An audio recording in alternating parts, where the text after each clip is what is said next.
Hi, my name is Greg Malone. I was part of the Codco comedy troupe that aired on CBC National from 1987 to 1992, and with my friend Tommy Sexton, and we both did the Wonderful Grand Band series out of Newfoundland, which was also rebroadcast in Toronto and other areas in Canada, and that came before Codco. So we were a satirical group, a lot of politics, a lot of satire of the church, of politics, and of course sex. We dealt with sex a lot. Those were the days. Those were the days. Welcome to episode 2 of Queer Legends, an oral history podcast. I'm your host, Shawn Dearn, in conversation with one of the first openly gay performers on Canadian television.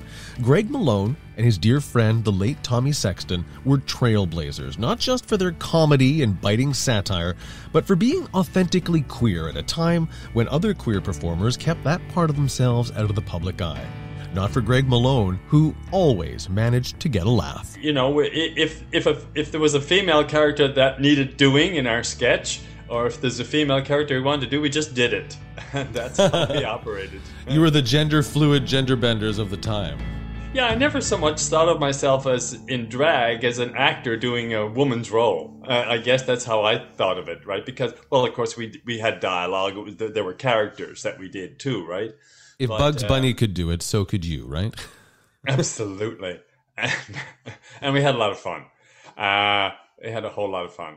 What was it like growing up gay in Newfoundland and Labrador? It was terrifying being gay. I was so uptight. No one can imagine how uptight I was. And yet I was very flamboyant and funny, and, you know, sometimes I was the class clown and stuff like that, right? And, you know, I did, in fact, we did a speak-off. I was at a Jesuit school.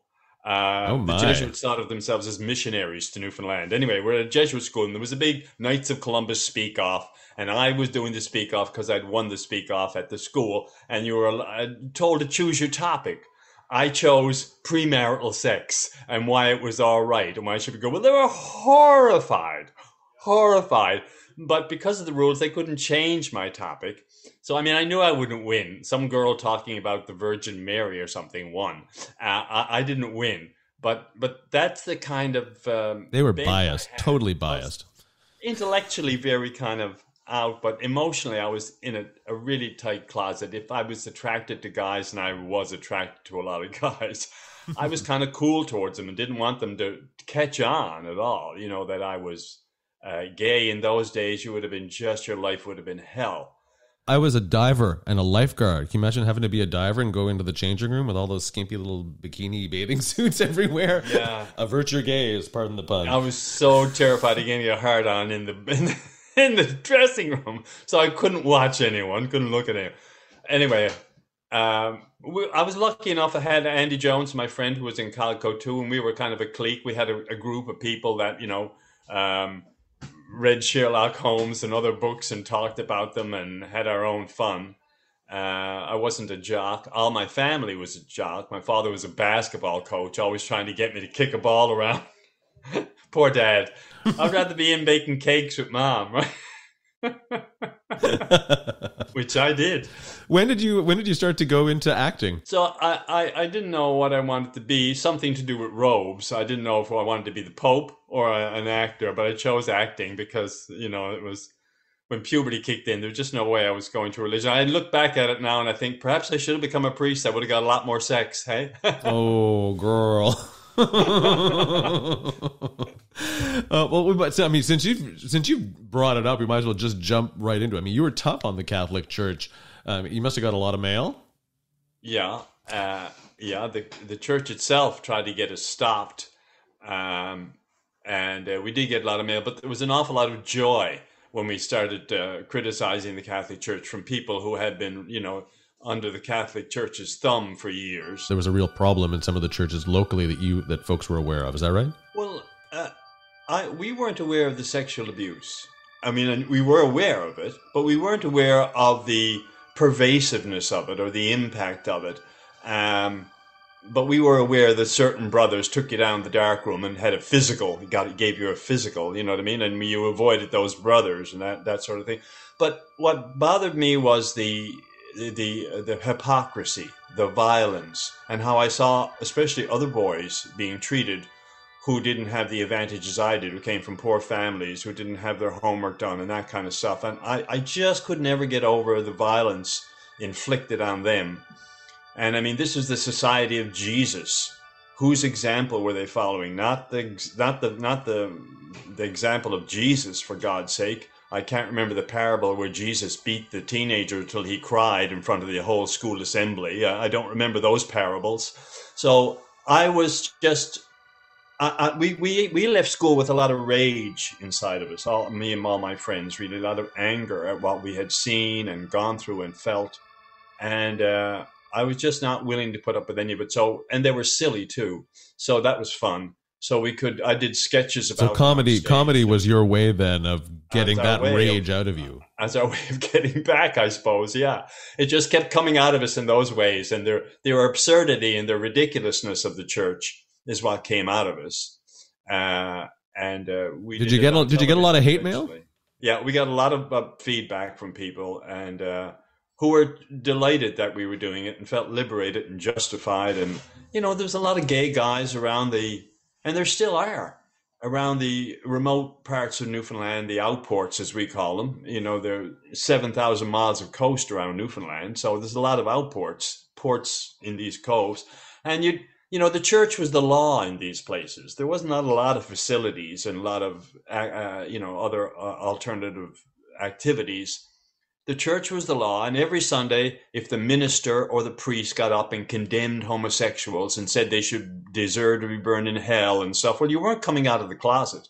And a lot of kids around the bay with no other access to any other influences ended up killing themselves, thanks to these priests and ministers and religious hypocrites. And so there was a real need for us to be on television in 80% of the Newfoundland homes, doing, Mavis and Carmel Ann in drag on TV and having fun and showing gay people in a positive kind of way, or just as silly way as everyone else, just ordinary people. But I've watched those old episodes. It's not like you were embarrassed. You weren't like doing super stereotypes. It was more like, and if you did a stereotype, it was more to do the stereotype to mock those who believed in the stereotype. That's right. Our characters, Duncan and Jerome, Queen's counselors at large. They were Queen's counselors, right? They were professionals. And then we had hairdressers too, but we had lawyers. We had all kinds of people who were gay in our shows. Like, so yeah, some of them were typical. Others were very different. What was that like being among the first openly gay men in comedy on television in Canada? It's funny, in a way, we never really thought about it. We just said, let's do these guys. I love these guys downtown with their hair. I love them. Let's do them. You know what I mean? They're so funny, and so we did them. We were never given any, I have to say, blowback from the CBC for doing it, which is to their credit at the time, because there was no one else doing it. I guess I was very, I had a lot of that to work out in me, or that was very much my shtick, doing sexual stuff, like doing Dame Sir Leslie Lagore, the first trans kind of character. The question was she a guy, or was she a girl, or was she a girl, or was he a guy? And we never answered that question. But just to do her as an interesting person, a person who was, confident themselves, but so weird, so different from the environment they were in, that you were thinking, how can this person have the confidence just to get there and dress like that and be the way they are? When you were doing this at the time, did you think that you were being subversive in some way? Did you feel that you were having some kind of like queer cultural impact, or was it just, no, this is funny as hell and it's comedy? Well, we always hoped that we were being subversive. This was And finally, when the Calico show was on for a couple of years and questions were asked in Parliament as to whether it was suitable to spend Canadian tax dollars to support this kind of show, we felt we'd hit the jackpot. And you did. Yeah. But there was a real need, I remember someone, we shot in Halifax. I remember this person came up to me on the street, and they had a couple of their kids with them, and they said, "Oh, you're Greg Malone. You're from that show, that new show." They said, we all watch that every week, and it's the closest we come to a spiritual experience. I said, "Thank you so much. That's what I wanted. Because we're there to knock down a spiritual experience." That was a really interesting choice of words. You see the church as a spirit, whereas I see it as more of an amateur sports league. And the clergy are the coaches. And we stand on the sidelines and we shout out orders and we allow ourselves to get flabby. But the players, or the laity, we've got to keep them in shape for our entertainment, as well as their own sense of accomplishment. A pure spiritual experience, unencumbered with hypocrisy and social norms and conventions that we have come to be like straitjacketed in. Oh, what a quaint load of old horseshit to a man of my more traditional ecclesiastical breeding. I mean, I'm upset with the whole Catholic Church, with their whole dogma, not just with the whole barrel. It's not bad apples. I'm upset with the barrel and what they teach. It has nothing to do with the message of Jesus or the mission of Jesus. Exactly. It's their own medieval perversion of that whole thing. Well, I don't know about you, but in the church that I went to, they always taught me that God is love. Yes. And if God is love, then that means if two people have found love between them, to me, that's God, right? Absolutely. I have to say that I was very uptight as a young gay man about drag queens out there, like being so flamboyant and dresses. I thought they were ruining it for all of us. Well, you needed to come out in button-down shirts and pin, and little did you know they were doing all the heavy lifting, right? Yeah, they were. And when I saw that, and after Stonewall, I saw everything that they did, and I developed a new real respect for them as the frontline troops and as the ones who were really brave and really out there and really, really the leaders of the whole movement to get everyone in the world out of the closet. And I thought, brave of them, great for them. And so I really had a total turnaround with regard to drag queens and their bravery and their openness. And I just, they're my heroes. A lot of people don't know that it was the drag queens and the queens of color and like all those folks in the trans community that really, went to the barricades, as it were, first. They did. The gay white boys were not, charging first because they were too busy partying. Yeah, I love them for it. Jesus would have loved them for it. Everyone loves them for it. Buddha. Gandhi, well, did you've no doubt heard of my own sort of trouble with the Catholic Church, right? During the 2015 campaign, I was the director of communications for one Mr. Thomas Mulcair, and I had my glorious 15 minutes of fame for having told the previous pope to go bleep himself in a tweet, and that made national headlines for a couple of days. And was that John Paul II? No. That was Ratzinger, the Nazi pope. Oh, Ratzinger, the Nazi needed pope. To go to hell. What a weirdo he is. But it sort of made me bring up some the mail that I got was the most unchristian sounding comments from the most alleged good Christians, right? Catholics are very unchristian in a way. I mean, a lot of good Catholics too, but I think the Catholic Church, let's take the institution. I think it should be declared a terrorist organization, and I think it should be banned. It's a terrorist organization. There have been terrorists to women, to children, to natives and indigenous people. They have been terrorists for hundreds and centuries. hundreds and hundreds of years, yes. Centuries. And, talk about sexual abuse. That's been going on for centuries. No one in Europe sends their children to the priests after dark. And then, now here we are, jump forward to 2021, and we're having to deal as settlers with the results of both Government of Canada and Catholic Church brutality and cultural genocide within the context of residential schools. It's just horrifying, man. It's just and That's the Catholic Church. That's the face of the Catholic Church there. It was all allowed. It was all permitted. And the notion, the gall of them to want to lead us spiritually or morally into the 21st century is horrifying. They need to be buried deep under the altar. In the 2015 campaign, my suggestions around that very idea got me in a lot of hot water. Yeah, I did. How have your opinions of the Catholic Church impacted your politics? Have you had folks getting in your face for being anti-Catholic or targeting the Catholic Church, as folks claim that I had been doing? Yeah, not really. And I'm still amazed that people are still going to church. I think, didn't that end a long time ago? No, they're still going to church. But people here, at least in my neck of the woods, have been very understanding about the need to criticize the Catholic Church, to bring them down a peg or two. It's clear they had much too much power and much too little criticism. How has your comedy contributed to that? Well, if you can make someone laugh at you or at them, then it takes their power and strength away. If people are laughing at you, you don't have the power to do the harm that you intend to do, generally speaking. So whether you're laughing at, if I get them to laugh at a politician, that kind of takes the steam out of the guy.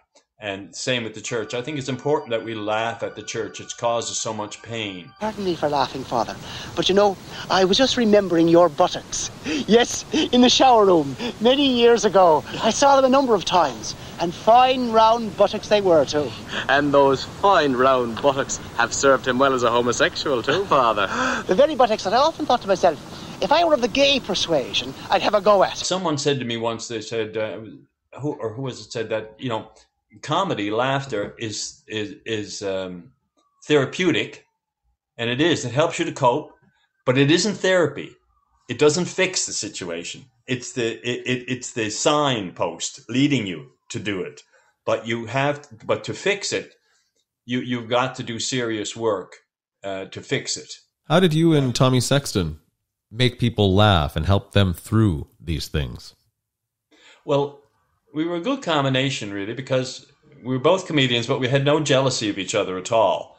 I loved Tommy's when he used to do his father, who was kind of an alcoholic and kind of a bit rough, an interesting guy in a way, very funny. But he was so funny doing his father that all I ever wanted to do was Tommy to do his father. Do it more. And he loved my characters the same way. He said, do more of this, do more of Mavis, do more of, But he was very silly and always liked just the funny stuff. When I got too political or too satirical or too serious, Tommy would say, no, it's not funny enough. It's got to be funny. So I'd scratch my head and go back to the drawing board and try to make it funnier for him. And by funnier, did that mean going even beyond, like make it more campy, or what was more funny for him when it came to the political? Make it more campy. I did a nun called Sister Mew. And she was very, very, very well spoken, very proper, and very annoying, and you know what I mean, self-serving and self-congratulating while appearing to be all that kind of stuff, all that foolishness.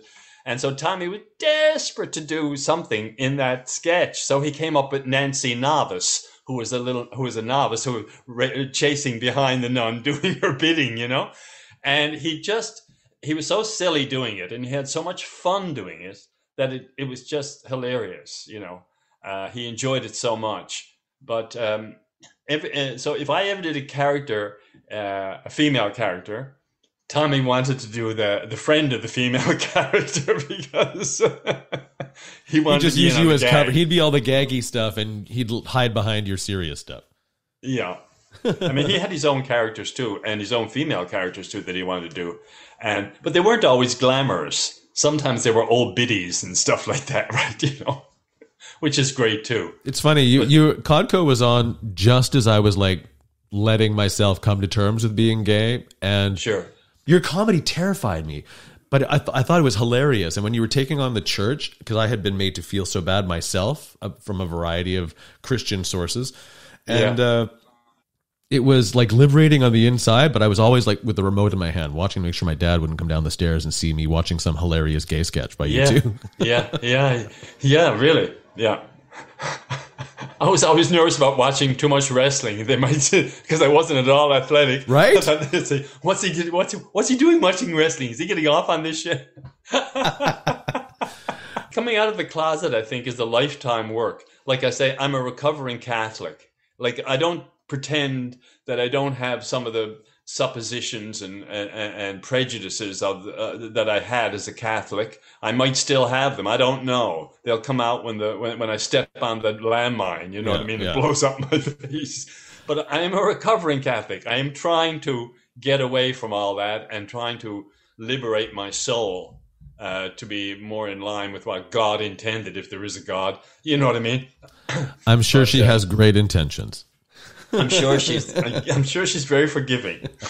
Can we talk about your HIV and AIDS activism? Did that come along after Codco, or was that something you started doing, simultaneously? Well, we did a lot of stuff about AIDS on Codco. But your activism. So you had the comedy, of course, on your shows and your sketches. But what were you doing in the community? In the community, I think when Tommy started to get ill, we had a lot of friends who were getting ill before that. And it was quite frightening. And, you'd talk to them and there was nothing you could do for them. You felt so powerless, except, help them in their life, whatever they needed to be done and stuff like that. But as the situation grew and it felt like the war or something, and all the young men dying in the war, suddenly all your young friends are dying. So Tommy started to, in Halifax, where we were, he would go to the AIDS place, the places downtown where they were counseling and, having, drop-in centers and help for different people who had HIV.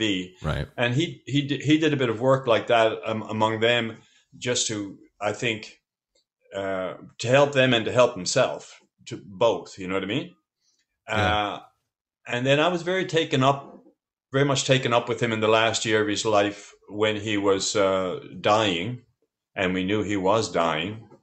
And I thought of doing other things, but I couldn't handle it. I had to be with him, basically. The only place I felt good was when I was with him, and I knew it wasn't going to last long. And my family was very supportive in all this. So, Tommy was in our house and stuff like that. I was mixing up the injections and giving him the injections, and we did it all. We worked and we coped. And when he died, that's when I did most of my work with HIV and AIDS activism with Health Canada. They wanted to do something to change the attitudes of doctors and nurses toward the way they treated, because I saw some terrible treatment at Sunnybrook when I was there with Tommy. People coming in like, all masked and gloved and hooded like they were going into outer space to give him his supper, to give him his bit of dinner. It's funny when you think about that today, right? In the context of the COVID-19 pandemic. I mean, exactly. They were sending in the army, but yet back in the 80s and early 90s. We're blaming China, we're blaming this one, we're blaming that one. No one sent in the army for gay folk who were passing from AIDS. And here in Montreal, and I'm sure it was the same where you are, I mean, the health workers wouldn't even go into the room sometimes. No, food would be left outside the door. Yeah. I know. I took that dinner from that person who was suited up. I didn't know whether they were male or female. I said, don't come back to the room like that. I said, there's nothing for you to worry about here. Just don't come back.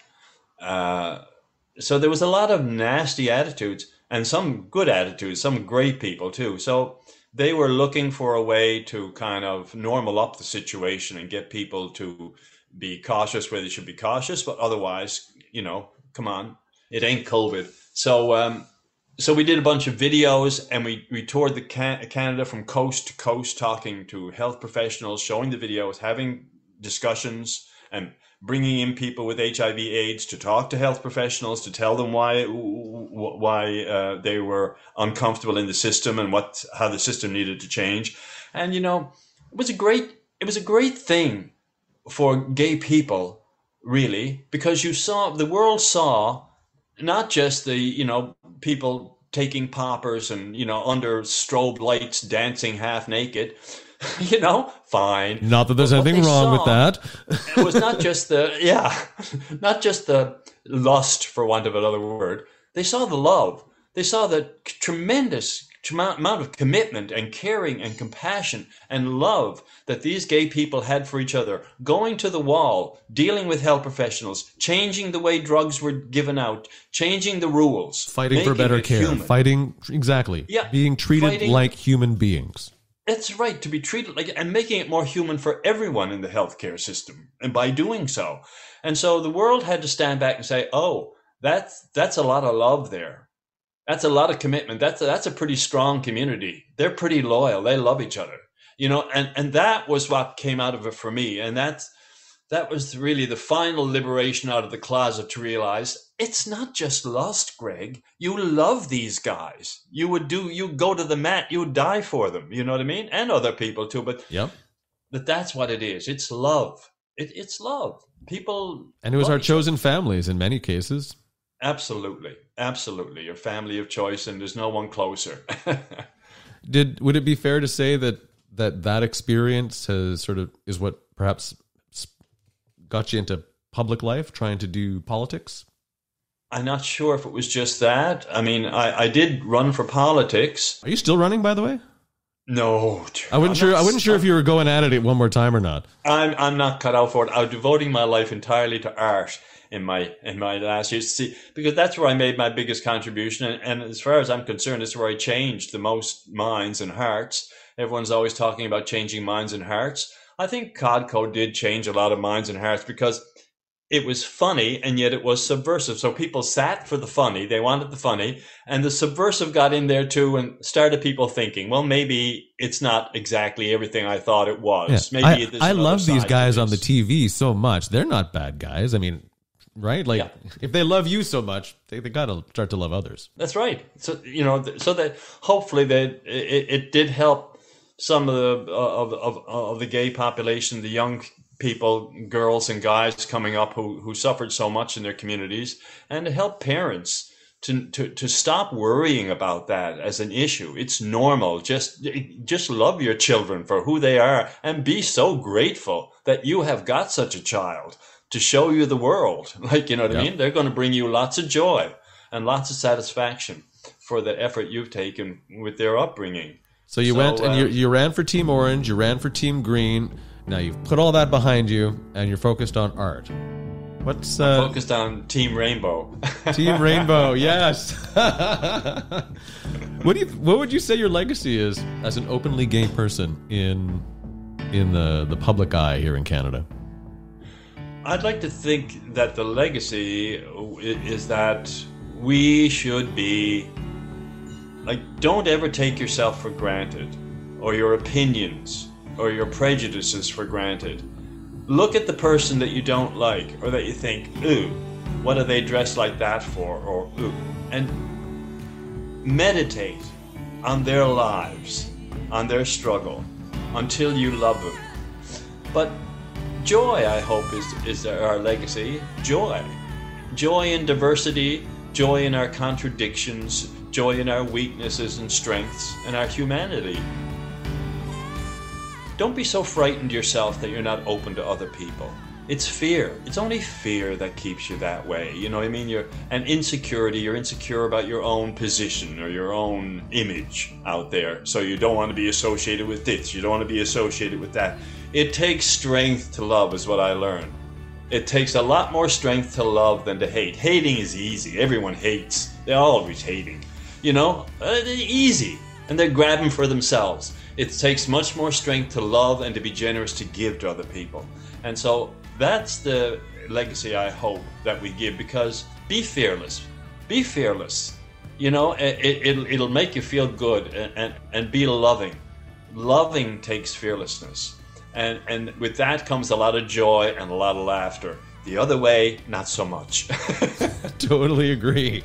And what a lovely spot to wrap up. Thank you so much for your time today and for speaking with me. This has been really a blast. Thanks for the opportunity and the pleasure of meeting you, Shawn. It's been grand. The fearless Greg Malone. I'm Shawn Dearn. Thank you for listening. Coming up in episode 3, we'll explore the life and impact of lesbian author Jane Rule with one of Canada's foremost experts, Bishop's University professor Dr. Linda Mora.